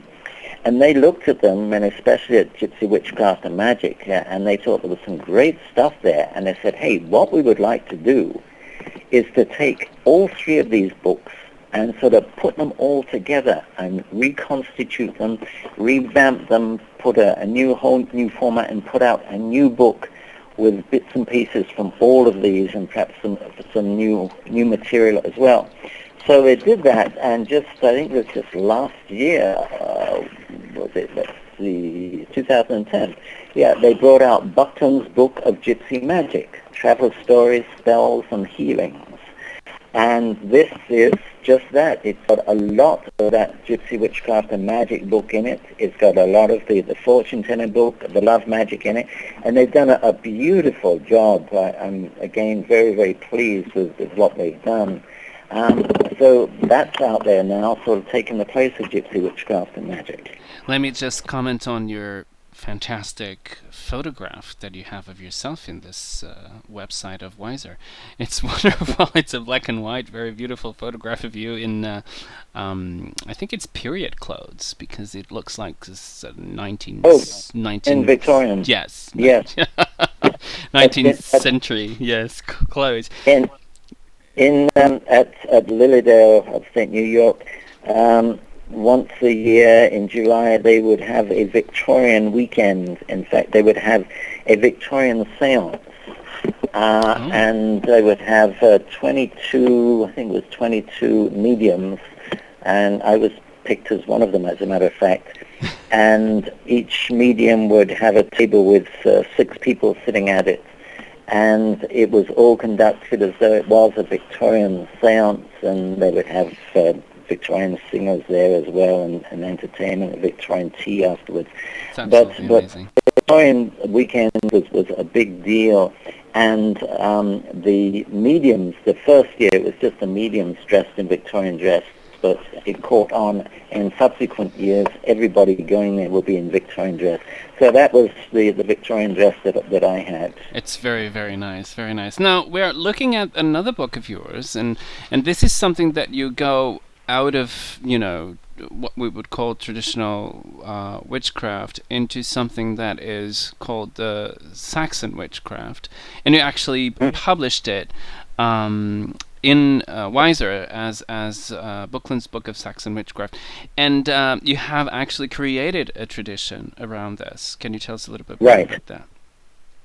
Yes, this was back in 73, I think it was, 1973. Mm-hmm. I had been Gardnerian for, 10 years or whatever it was, and seen a lot of changes, and I wasn't happy with a lot of the changes that I saw, in that I saw more and more the ego coming in with the leaders of the groups, the power players coming in, and in one particular instance, my first wife, my original high priestess on Long Island, she sort of decided to retire from practicing the craft.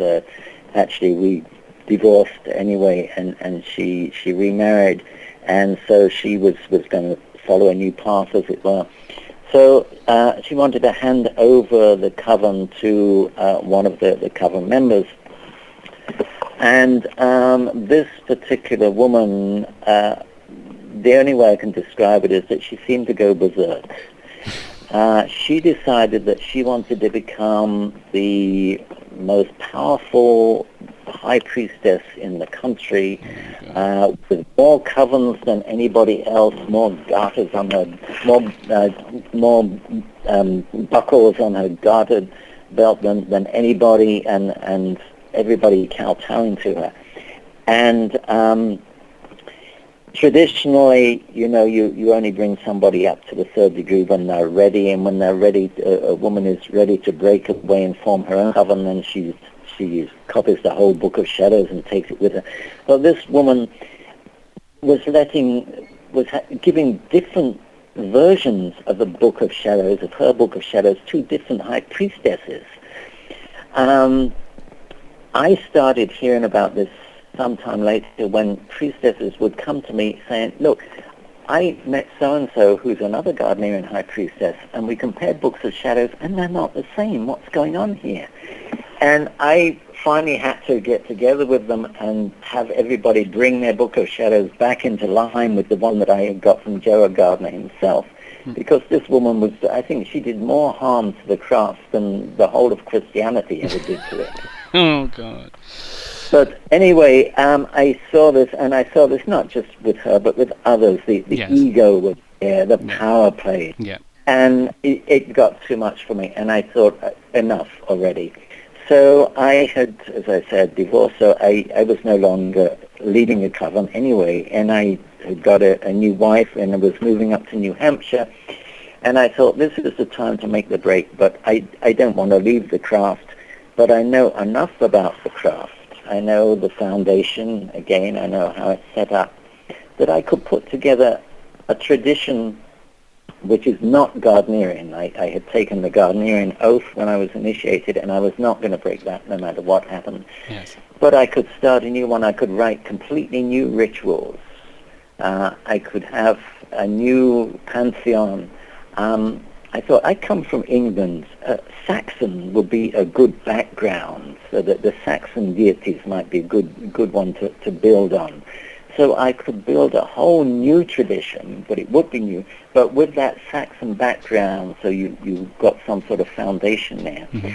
So I did this, and I put together a whole new tradition, if we can call it that, since it was new, a whole new line. And I did it just for myself, and I was living in New Hampshire. And the way things are in paganism, of course, word got out. And people started contacting me and saying, I hear that you've written a new set of rituals and a new tradition, and I'd love to see it. And one of the things I did, I wanted to make it available to just about everybody. Again, thinking of our little old lady living out in North Dakota. If she couldn't get anywhere to be initiated, what was she going to do? So I wrote it so that you could self-initiate. You could do a self-dedication. Mm-hmm. And this, when I thought about it, was the way it must have been originally in the old days. I mean, people living out in the country. They loved the old gods. They worshipped them. They looked to them to help them with the harvest and what have you. And basically, what they would do would be dedicate themselves to the deities Absolutely. and pray and do that. So why not do it now? Why not have a self-dedication? You wouldn't have to rely on somebody else having to bring you in. So I structured the covens, I structured the tradition so it could be done by an individual as a solitary or as a group.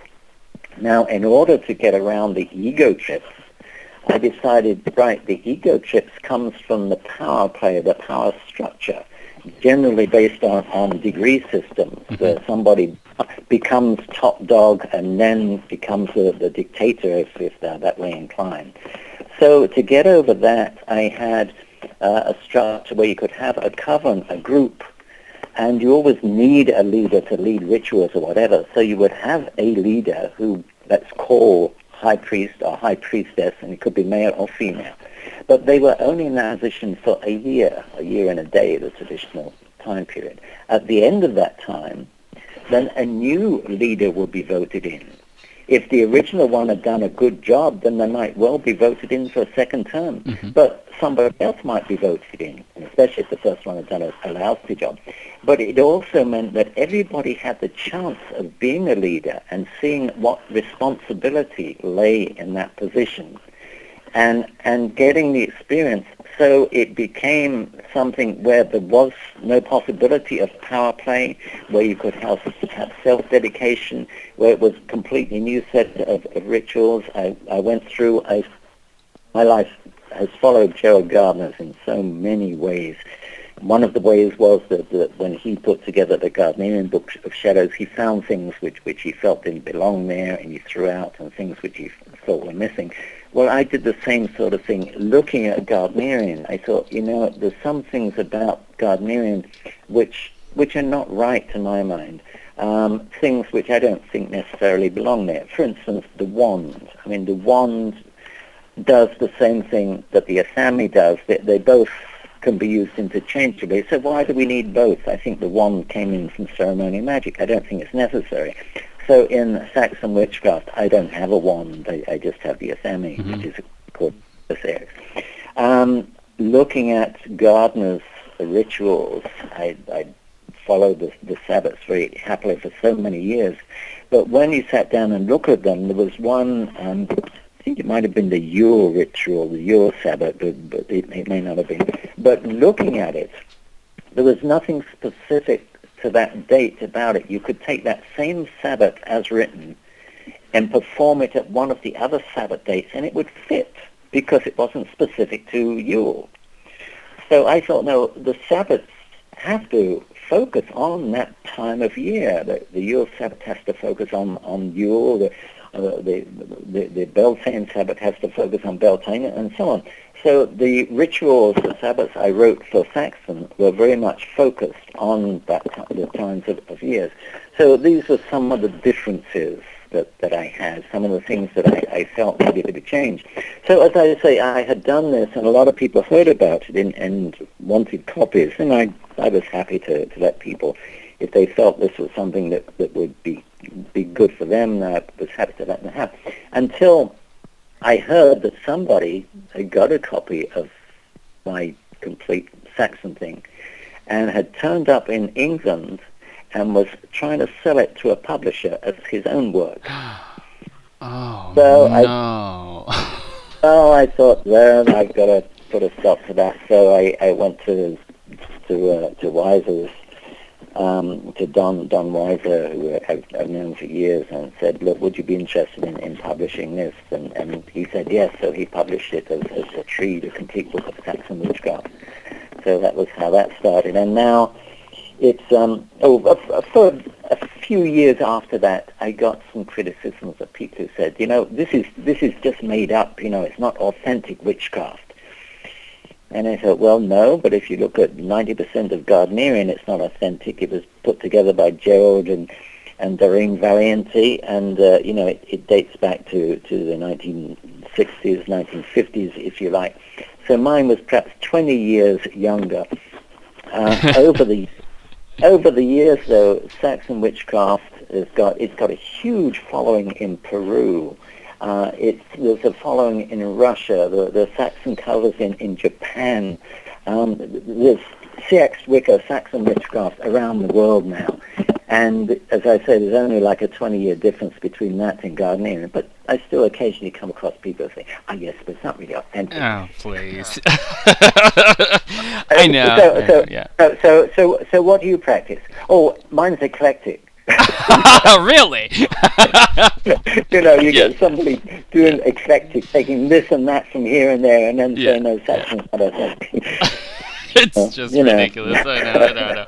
But, this is amazing. Don't you find amazing that you have people like in Peru and, and all of these people in various parts of the world that you would think, they have their own indigenous, whatever it is, but they feel this call. And some people say, well, if he's a black man, why doesn't he practice voodoo? Well, really? Really? I mean, why are you talking about? Yes. You know what I mean? He can possibly do Wicca. Absolutely. What are you talking about? Well, I got a wonderful thing on Facebook. This group in Peru sent me a photograph of their group, and there was this whole group of about 10 or 12 of them, all in their robes, and all sporting the Saxon symbol, which I had come up with, and with large examples of the Saxon, all holding their seaxes, and all so proud to be seax Wiccans in Peru. It was great. I was blown away by it. Very good. This is the kind of thing that when you get it, and this is why you write. I mean, for these little pearls of, it's gratitude, and it's so amazing. It's wonderful to receive that at some point. It's absolutely amazing. Now, let me talk about the final book, and you have so many books. It's just so amazing, but we can't really talk about them all. There is one that I really would like to talk about, which is kind of something that you did recently. It's called Solitary Seance, and it's something that some people, when they do approach this kind of thing. Again, we're talking about spiritualism and spiritism and mediumship. They think about things that are done in a group, either around a table or, even the Ouija board and all of that. But you do something different here. Again, pioneering something very interesting, Solitary Seance. So how can we, and it's just an amazing book. It's published by Llewellyn. It's a very small book, but it says how you can talk with spirits on your own. What was this a necessity? I mean, were people talking to you and writing to you saying, can I do it alone, please, because I don't have anybody? Well, this a couple of years back, I think it was the season before last at Lilydale, you get all these people, thousands of people come to Lilydale for the season, which runs from late June through the end of August, early September. And most of them come there to visit the mediums and have readings done. And, of course, all the workshops and lectures going on as well. It's a wonderful, wonderful place full of stuff. But anyway, so many people go there for the mediums. And you find at the end of the season, like the last week, that people are bemoaning the fact that the season is coming to the end and they won't see the mediums again until next season, and they've got to go all through the winter and they've got to wait before they can have another reading. And I thought, this is ridiculous. You don't have to wait. I mean, you don't even need a medium. You can still communicate with spirits by yourself. And in fact, I did the last sermon of the season that year, and last year, as a matter of fact, and I focused on the fact that just because the season had come to an end didn't mean that you could no longer communicate with spirits. And then I thought to myself afterwards, this would make a damn good book. Why not put all that there so that people can see, can have the details of how to communicate with spirits if they hadn't got access to a medium. I guess it's a little of a reflection of what I did with CX Wicca. If people couldn't get to a coven Yes. and be initiated or whatever, they could do it themselves. Well, here, if you couldn't get to a medium, if you couldn't get to a spiritualist circle, it doesn't mean that you can't speak to dear dead Auntie Mabel or Uncle Charlie or whatever. You can still communicate. So I put together all the different ways that you could. I don't know, about a dozen or 18 or here through dreams, table tipping, automatic writing, planchettes, Ouija boards, pendulums, scrying, tarot, can even be used for that, dominoes, psychometry, tasseography, flame messages, all these different ways, many different ways, and I detail just how you can do this and how simple it is. And if you're by yourself or if you've just got friends that you would like to sit down with, but you can still communicate with spirits, and there's nothing to stop you. That's amazing. It's I'm you know, Ray, you have to say I have to say this to you. I'm showing everything as you're talking. So when you said I don't know how many things. I mean, you know, dream work, table typing. I was actually showing the list of the things that in there. So it's very good. It's a wonderful book, Llewellyn. It's a small book, very interesting. A very small but very juicy book with a lot of good information on it. Go ahead. A very nice presentation, I thought. They did it beautifully. Oh, it's amazing. The cover is just beautiful, isn't it? I just love the cover. Yes. And the man, interestingly enough, it's meant to be a spirit, but it looks like you. Yes, they took the picture of me from, I forget which, from one of the books where I'm in that Victorian garb. Yes, you are. And they used that, yes. Yeah, it's very interesting. I said, but this is Ray Buckland. Yeah. It's very good, very good. Well, Ray, thank you so much for being on Witch Talk and to share your story with us, and you know, all of these things and the behind the scenes of your wonderful writing. And we really go ahead, sorry. I was just going to say it's been my pleasure, really. I enjoy talking. I usually sit here just pounding the keyboard with nobody to talk to. So this has been a lot of fun. It's Thank wonderful. you. It's wonderful. Don't go anywhere. I'm just going to finish the show, and then I will talk to you a little bit after. Is that okay? Yes, indeed. Okay. Thank you so much, Ray, again, for being on Witch Talk. Thank you. Yeah. So thank you so much, everybody that is on the chat room, to being here with us today, and to be here and support us on this show without Indigo Estrella. But thank you so much. I hope that we all answered your questions and the behind the scenes on this wonderful author, Ray Buckland, and one of the iconic figures of witchcraft in the U.S. And a writer, a creative man, wonderful man. Thank you so much for being here. Next week we'll be back with more Witch Talk for you. Until then, have a wonderful week. Bye-bye.